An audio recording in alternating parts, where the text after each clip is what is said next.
जनता को जो परेशानी हुई है वो बिल्कुल हम लोग हमारे महागठबंधन जो है उसमें पूर्ण रूप से साथ हैं। चाहे न्यायालय तक के मामले ले जाने के मामले हो वो हम लोग लेके गए और आपने पूर्ण रूप से वहाँ देखा कि किस तरीके से मृत आदमी को जिंदा बता दिया गया और जिंदा आदमी को मृत बता दिया गया। कईयों ऐसे मामले हुए वहाँ पे। तो ये किसकी लापरवाही से हुई? इतने कम समय में आप चाहेंगे कि ये इतना बड़ा कार्य जो है 7.5 करोड़ वोटर का जो है पैमाइश कर लिया जाए, तो एक कतई उचित नहीं। अगर यही चीज़ आपको करना था तो 2024 से पहले जब एमपी का चुनाव हुआ था, इन्हीं वोटर्स ने, जिनको आप बता रहे हैं कि मृत हो गए हैं, यही वोटर जिनको आप बता रहे हैं कि ये भारतीय नागरिक नहीं है, इन्हीं वोटर्स के बलबूते जो है आज यहाँ पे केंद्र की सरकार बनी, मोदी जी की सरकार बनी। और आज उसी को जब यहाँ पे लागू करना है 2025 में, तो बता रहे हैं कि ये इसमें बहुत सारे घपलेबाजी है, घोटाला है। या लोकतंत्र में सबसे बड़ा अधिकार जो है वोट डालने का, संविधान हमें वो अधिकार देती है। 18 साल पूर्ण हो जाने के बाद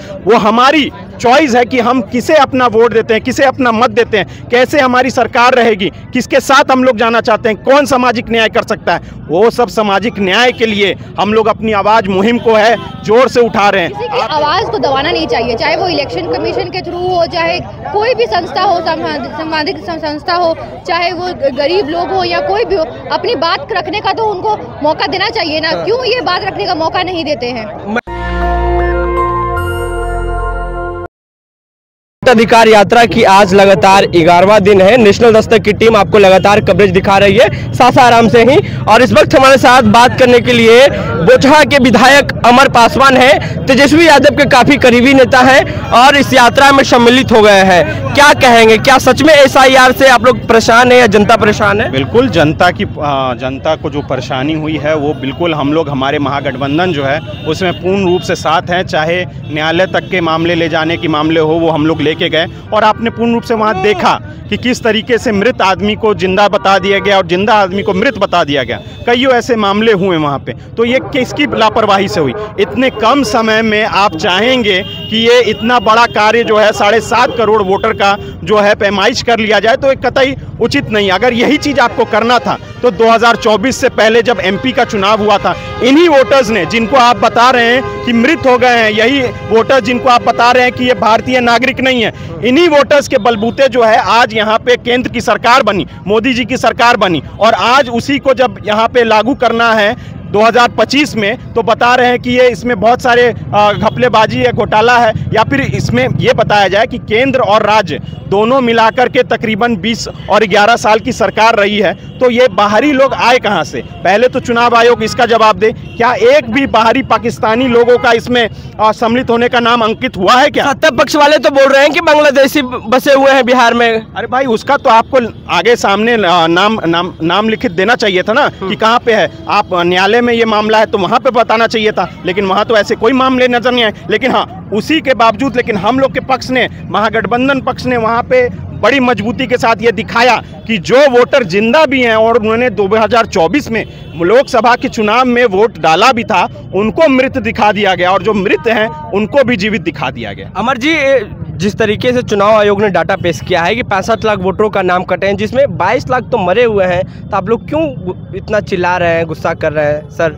पहली बात तो आप ये समझिए कि 1 अगस्त 2025 से पूर्ण निरीक्षण का जो वापस यहाँ पे बताना था कि कितने लोग जो है यहाँ पे स्थापित हो गए हैं या कौन मर गए हैं या फिर कोई यहाँ पे पलायन कर चुके हैं, ये सभी मुद्दे वहाँ पे थी। लेकिन चुनाव आयोग इसका डाटा जो है सही ढंग से उपलब्ध नहीं करवा रहा था और सही ढंग से उपलब्ध नहीं करवाने के कारण जो है इतने दिन बीत जाने के कारण यहाँ पे जो वोटर हैं वो परेशान, दर ठोकरे खाने का काम कर रहे हैं। लोकतंत्र में सबसे बड़ा अधिकार जो है वोट डालने का, संविधान हमें वो अधिकार देती है। 18 साल पूर्ण हो जाने के बाद वो हमारी चॉइस है कि हम किसे अपना वोट देते हैं, किसे अपना मत देते हैं, कैसे हमारी सरकार रहेगी, किसके साथ हम लोग जाना चाहते हैं, कौन सामाजिक न्याय कर सकता है। वो सब सामाजिक न्याय के लिए हम लोग अपनी आवाज़ मुहिम को है जोर से उठा रहे हैं। आप देखिए, आधार कार्ड जो इतनी मूल जो हमारा दस्तावेज है और उसके बदौलत जो केंद्र सरकार कहती है कि 80 करोड़ जनता को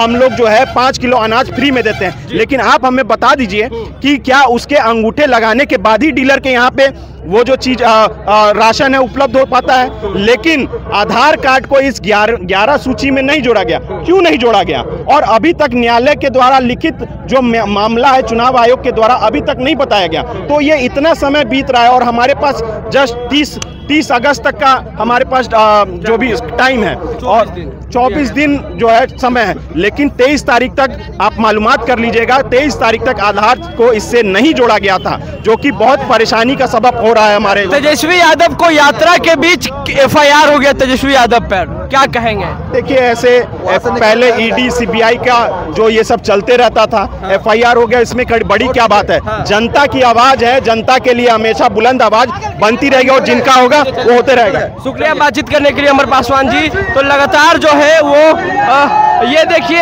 राजद की नेत्री हैं अमर पासवान जी की वाइफ, क्या कहेंगे वो SIR को लेकर?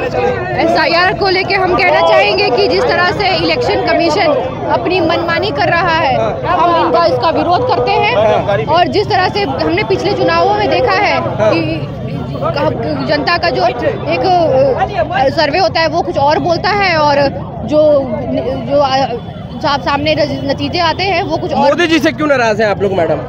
जी मोदी जी पहले हमें देखिए देश के प्रधानमंत्री हैं, किसी की आवाज़ को दबाना नहीं चाहिए, चाहे वो इलेक्शन कमीशन के थ्रू हो, चाहे कोई भी संस्था हो, सामाजिक संस्था हो, चाहे वो गरीब लोग हो या कोई भी हो, अपनी बात रखने का तो उनको मौका देना चाहिए ना। क्यों ये बात रखने का मौका नहीं देते हैं? महिला SIR के खिलाफ है? जी हाँ, बिल्कुल खिलाफ है।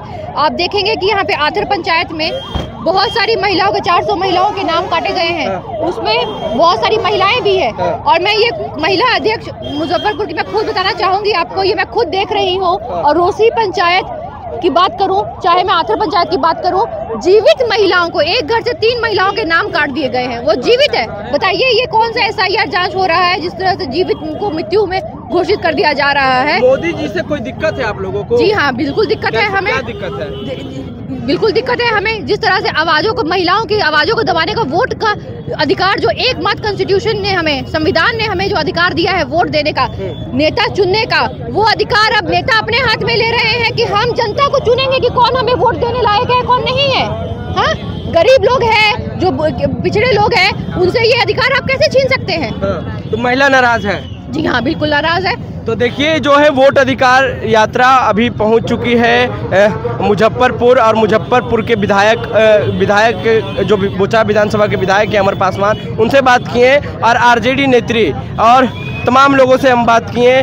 तो पूरी बातचीत में आपकी क्या राय है, अपनी राय नीचे कमेंट बॉक्स में दें। बहरहाल SIR के खिलाफ जो जनता है वो सड़क पे है, ये संख्या दिखा दीजिए आप, ये हजारों लाखों की संख्या में लोग तेजस्वी यादव राहुल गांधी के साथ हैं और स्पेशल इंटेंसिव रिवीजन के खिलाफ हैं। और जो लगातार यात्रा हो रही है तेजस्वी यादव राहुल गांधी की, दीपंकर भट्टाचार्य की, और इसमें आज तमिलनाडु के मुख्यमंत्री MK स्टालिन भी आज वो शिरकत किए थे और दरभंगा पहुंचे थे। दरभंगा में उन्होंने एक सभा को संबोधित किया था। तो ये तस्वीर आपको हम दिखा रहे हैं, जो लाखों लोग इस यात्रा में शामिल हो रहे हैं, ये भीड़ को दिखाइए। और लगभग बात कर लें तो करीब 15 किलोमीटर तक ये रोड जाम होगा। तो ये असर है राहुल गांधी की वोट अधिकार यात्रा की। तो पूरी बातचीत में अपनी राय नीचे कमेंट बॉक्स में जरूर दें। नेशनल दस्तक की आपसे गुजारिश है कि अगर इसको बचाना चाहते हैं तो नेशनल दस्तक को सब्सक्राइब करने के लिए रेड कलर के सब्सक्राइब बटन को दबाएं, फिर बेल आइकन की घंटी दबाएं। नेशनल दस्तक को बचाने के लिए बहुत जरूरी है कि हर खबर को शेयर करें, लाइक करें, कमेंट जरूर करें।